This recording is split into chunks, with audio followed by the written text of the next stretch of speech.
Assalamualaikum warahmatullahi wabarakatuh. Perkenalkan, nama saya Yuda Alfareza. Saya mahasiswa Universitas Riau dari jurusan Ilmu Komunikasi kelas Broadcasting 3C. Kali ini saya akan menjelaskan tentang kamera. Yang pertama, pengenalan lensa dan menu pada kamera tersebut. Dan yang kedua, saya akan menjelaskan inti-inti pada tombol pada kamera tersebut. Dan yang ketiga, saya akan menjelaskan bagaimana perekaman dan tipe-tipe shot tersebut. Baiklah, kita masuk dengan pembahasan yang pertama. Lensanya kamera.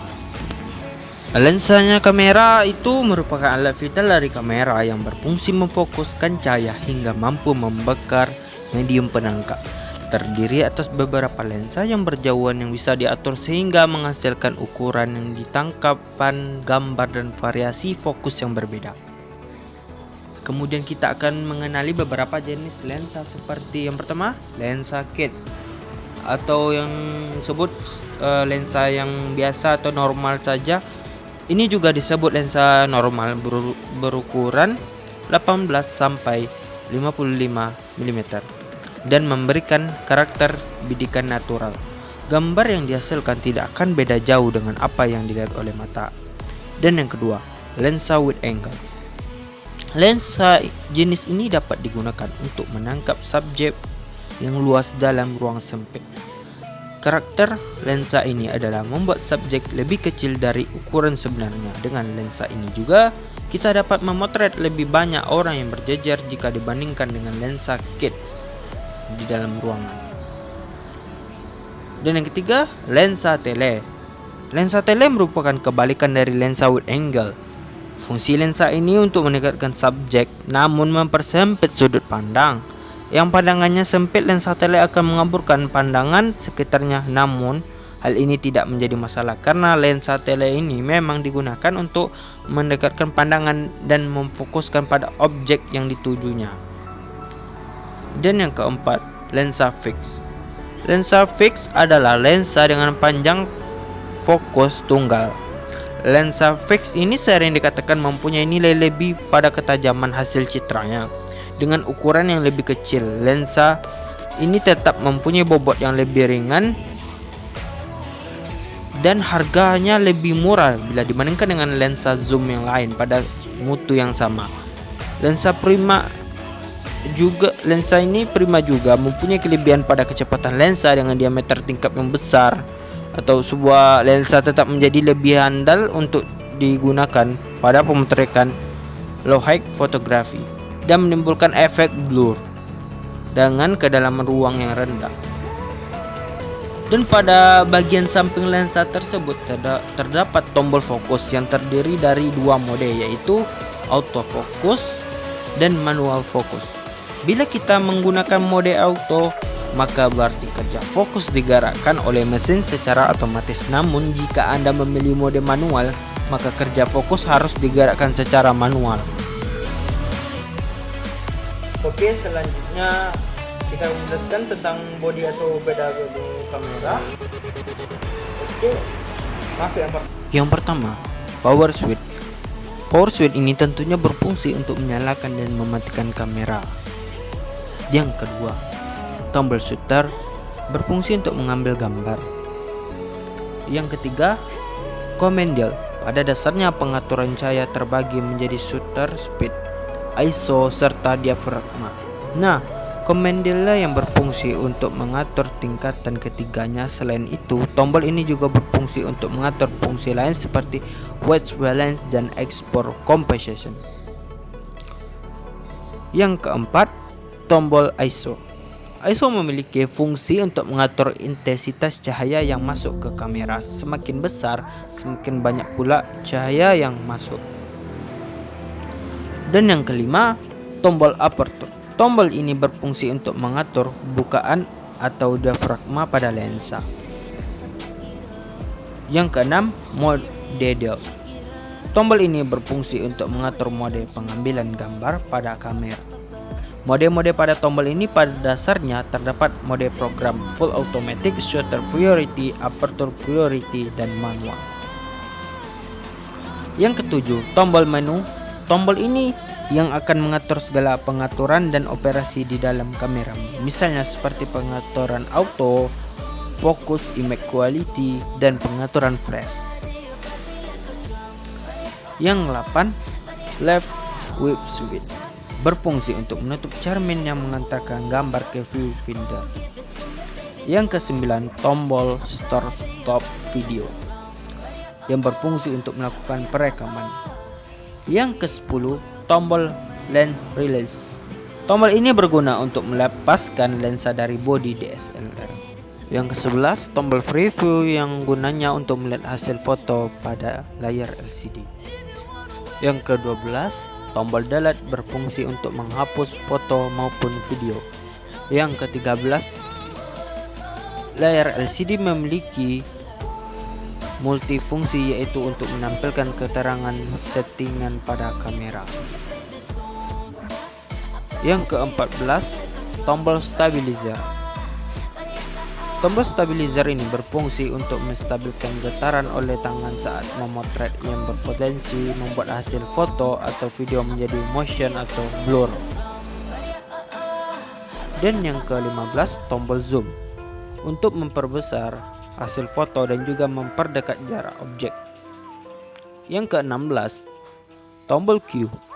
Tombol Q berfungsi untuk merubah atau mengalihkan fungsi pada tombol navigasi di atas ke fungsi shortcut. Yang ke-17, tombol navigasi. Tombol navigasi membantu Anda mengendalikan program dalam kamera, termasuk menggeser pilihan pada menu di kamera. Baiklah, selanjutnya saya akan menjelaskan beberapa tombol pada kamera. Yang pertama, diafragma. Diafragma adalah bukaan lensa kamera di mana cahaya masuk. Bila bukaan besar, akan banyak cahaya yang masuk dibandingkan dengan bukaan kecil. Dan yang kedua, shutter speed. Shutter speed adalah durasi kamera membuka sensor untuk menyerap cahaya. Semakin lama durasinya, semakin banyak cahaya yang masuk ke kamera dan hasil foto akan bertambah terang. Yang ketiga, white balance. White balance ini suatu istilah dalam fotografi untuk kalibrasi warna putih atau suatu proses yang bertujuan untuk menghilangkan warna yang tidak real pada foto sehingga objek yang berwarna putih tetap putih. Yang keempat, filter. Filter umumnya berfungsi untuk mengurangi intensitas sinar yang terlalu kuat tanpa mempengaruhi kualitas warna cahaya. Filter ini juga digunakan bila kondisi cahaya terlalu keras seperti tengah hari yang terik. Yang kelima, ISO. ISO merupakan suatu ukuran untuk menentukan tingkat sensitivitas cahaya pada sensor kamera. Jika kita melakukan setting ISO dengan tingkat tinggi, maka akan semakin sensitif sensor cahayanya. Penggunaan ISO memiliki dua cara sesuai kondisi tempat pengambil foto, yaitu pada tempat yang terang penggunaan ISO yang rendah untuk mendapatkan hasil foto yang lebih akurat. Sementara pengambilan di tempat yang minim cahaya menggunakan ISO yang tinggi untuk mendapatkan hasil foto yang detail meski di tempat yang minim cahaya. Baiklah, selanjutnya saya akan menjelaskan tentang teknik perekaman atau teknik pengambilan gambar dan episode komposisi atau pergerakan dari kamera. Baiklah, sebelum itu saya akan menjelaskan dari teknik pengambilan gambar itu ada komposisi. Komposisi itu tata letak gambar agar pesan dari gambar tersebut tersampaikan dengan tujuan yang jelas. Baiklah, kita masuk dengan teknik pengambilan gambar. Yang pertama, extreme long shot. Teknik ini mencakup area yang sangat luas dan memasukkan objek-objek di sekitar subjek utama. Biasanya subjek utama terlihat agak kecil. Penting untuk kamu dapat mencari komposisi yang pas untuk menyatukan subjek utama dengan kondisi sekitar, sehingga terlihat sebagai satu kesatuan. Teknik ini banyak digunakan untuk foto prewedding dengan memperlihatkan pemandangan di sekitar. Yang kedua, long shot. Teknik ini menggunakan area yang memperlihatkan seluruh tubuh subjek tanpa terpotong frame. Teknik ini fokus pada subjek dengan segala ekspresi dan kegiatan tanpa ada bagian tubuh yang terpotong. Yang ketiga, medium long shot. Teknik ini hampir mirip dengan long shot, tetapi batas pengambilan gambar biasanya mulai lutut hingga kepala. Ruang yang diambil lebih sempit dari teknik long shot. Yang keempat, medium shot. Teknik ini lebih sempit dari medium long shot. Pengambilan gambar dimulai dari sekitar pinggang sampai kepala. Biasanya digunakan untuk menonjolkan lebih detail bahasa tubuh dan ekspresi subjek. Yang kelima, close up. Teknik ini biasanya diambil mulai bagian bawah bahu sampai kepala. Teknik ini untuk memperlihatkan detail ekspresi dan mimik seseorang.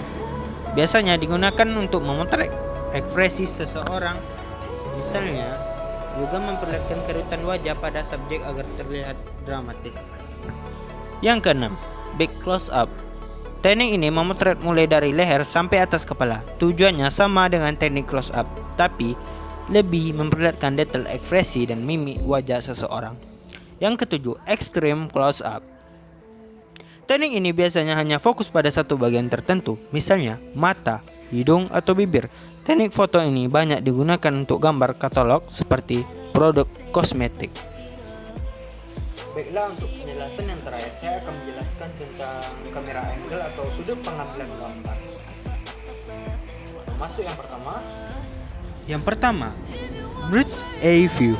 Seperti namanya, jenis angle kamera ini meminjam perspektif burung. Dengan sudut pandang burung, maka subjek akan terlihat kecil di antara latar. Yang kedua, high angle. Angle kamera ini menangkap subjek dari sudut yang lebih tinggi dengan alat bantu tripod, tangga, atau crane. Kamera diletakkan lebih tinggi dari subjek. Yang ketiga, eye level. Sesuai dengan namanya, kamera diletakkan sejajar dengan mata manusia. Angle yang netral dan paling sering digunakan dalam film. Yang keempat, low angle. Kebalikan dari high angle, jenis sudut ini memotret objek dari bawah kamera. Diletakkan di bawah subjek dan kamera terlihat mengarah ke subjek. Yang kelima, frog eye view. Frog eye view adalah kebalikan dari bird's eye view. Kamera diletakkan di sudut yang sangat rendah dan diarahkan ke subjek. Sesuai namanya, sudut pengambilan gambar ini seolah-olah diambil dari sudut pandang kata. Jadi itulah penjelasan tentang mekanisme cara kerja kamera atau video ataupun pengambilan gambar yang telah saya jelaskan. Mungkin hanya ini yang dapat saya sampaikan. Kalaupun ada yang kurang, mohon maaf.